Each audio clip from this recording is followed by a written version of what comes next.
refrigerator light was the only thing alive in that apartment. Everything else was piled to silence. Rugs that had seen too much. Curtains that had learned to pretend. The air was still, heavy, as if time itself had chosen to bypass this place. And in the middle of it all, the couch. You know how it is. Sometimes the promise comes wrapped in something old and free. Couch in good condition. Pick up tonight. The words were cold, mechanical, but behind them was an invitation no one truly notices. The kind of trap that doesn't use nails, but memory. You said yes. You would have. So did I. The couch arrived on a damp night. 2 men set it down in the corner like they were burying something. And once they left, the room felt different, smaller, as if the space itself had tilted slightly to accommodate the new presence. Or maybe it wasn't the space. Maybe it was him. Or me. Have you ever noticed how the house goes completely quiet after something new moves in? As if the rest of the furniture is waiting, listening. The couch was brown, not a rich, polished brown, but a dry one. Like pressed leaves inside old books. Like earth after a storm that never came. It was soft for a moment. Then it gave way in an unfamiliar way, not cradling you, but draining you. The promise was comfort, but too much comfort is a kind of cage. Poe wrote that the home can become your most intimate cell. He spoke of hearts that beat under floorboards, of eyes that refuse to shut even underground. But what happens when the cell doesn't lock, but cushions? The couch listened before I said a word, and then it began to answer. Not in words, never aloud, but in presence, in suggestion, in waiting. Some things absorb more than dust. Some furniture remembers. And you feel it. Something's not right. That couch, it carries something that might not belong to it. Or maybe it always did. And now, it's too late to get up. The delivery guy didn't meet my eyes. And yet, I felt like he saw too much. He dropped off the couch and left fast, like someone trying to forget the route back. The way he wiped his hands on his jeans before closing the door. That wasn't sweat. That was old fear. The kind you stop noticing, even as it shapes your every step. Later I found out he quit that same night. That couch had been returned twice before. But no one tells you that in the listing. No one says some things don't want to stay. Some want to be forgotten. Others buried. But the most dangerous are the ones that want to be remembered. This couch, it never forgets. When I sat for the first time, I heard a click. Not the frame, not the springs. Something deeper, unlocking. I'm still not sure if that sound was real, but I haven't slept the same since.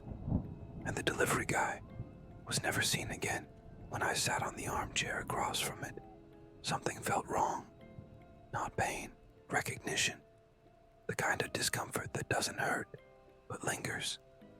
Like a word on the tip of your tongue, or a face you almost remember. The couch. It looked just like the one from my childhood home. Same tone, same curve in the backrest, same stitching that resembled tiny closed eyes. But something was off. A mistake I couldn't name. A subtle dislocation. And then it hit me. The fear wasn't in what I recognized. It was in what was almost right. Like the couch had been built from my memory. By someone who'd never lived it.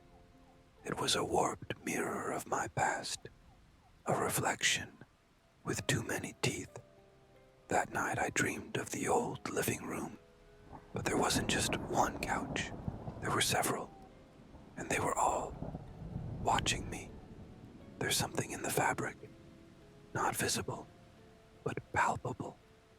A revulsion that doesn't come from touch, a shiver that starts in the mind, the kind of unease that doesn't enter from outside, but stirs awake from within, like the surface of the couch flipping some buried switch, an old code only the body understands. I've read about it. Psychologists call it emotional residue. The couch remembers, and whoever sits receives. It's like a contagion, not of illness, but memory, feeling. You sit down, and slowly, you begin to remember things you've never lived. Start fearing events that never happened to you. You dream of rooms you've never been in. Hear voices that don't live upstairs. Feel the absence of someone you've never met. And worse, you start to feel like that someone never left. Why is it that the loneliest places are often the softest? The couch cradled me, but not like an embrace, more like quicksand made of memory. Every time I sat, I disappeared just a bit more. Not my body, my will, my shape in the world. It's supposed to be a place to rest, but the more I sank into it, the more it felt like I was dissolving. Like the couch wasn't holding me, it was keeping me. It didn't chase me, it didn't whisper, but it waited. And sometimes, that's worse. Don't picture it. Actually, do. Close your eyes and imagine a single thread deep inside the cushion, turning slightly, as if adjusting its view. You feel it, don't you? That pressure, that presence, something that doesn't breathe but watches, not from the room, from inside the furniture. Somehow, that's more terrifying, because the outside world can be escaped. But what about the things stitched into our lives? It never moved, never made a sound, but it made suggestions, subtle ones like, maybe don't get up yet, or it's warmer here than out there. And the worst one, you're not alone. It didn't stalk me. It seduced the silence inside me. Passive paranoia. That's what it felt like. The kind of dread that doesn't scream, just nudges until you mistake it for your own thought. The fabric pattern looked normal at first, but I started seeing movement, not literal, mental, a repetition that looped wrong, like a melody with one missing note over and over again, soft enough to not notice consciously, sharp enough to tear reality. That's what the mind does.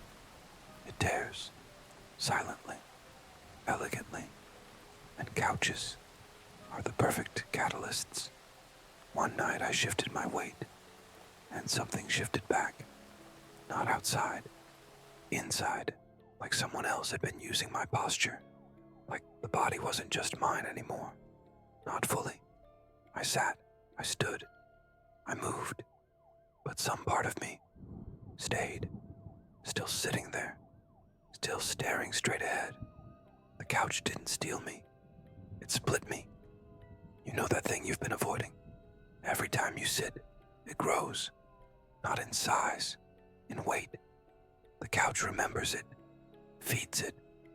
It doesn't let you forget. It lets you marinate. Soon, that undone thing will be too large to face. And still, you won't move. Because the couch is patient. You think you chose to sit. You didn't. Not really. It was always the path of least resistance. And when you gave in, it knew.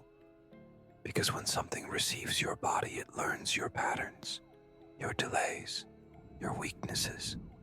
It doesn't crush you. It molds you until your silence fits the cushion perfectly. Some furniture grounds us. Some holds us down. The couch became an anchor, not to life, to memory, to the deepest part of me that wanted to disappear, but politely. It didn't drag me screaming. It offered me a soft place to vanish, and I accepted. She said it wasn't perfume, Not sweat. It was something else. Faint, personal, lingering, as if someone had sighed too many times into that fabric, and the sorrow stuck. She never met him, but she missed him. Every time she sat down, her eyes watered, and she started talking to someone who wasn't there. Eventually, she moved out. The couch stayed. He sat once, near the window. Next time, it felt off. Not the same spot, not the same angle. By the third sit, the space was entirely different.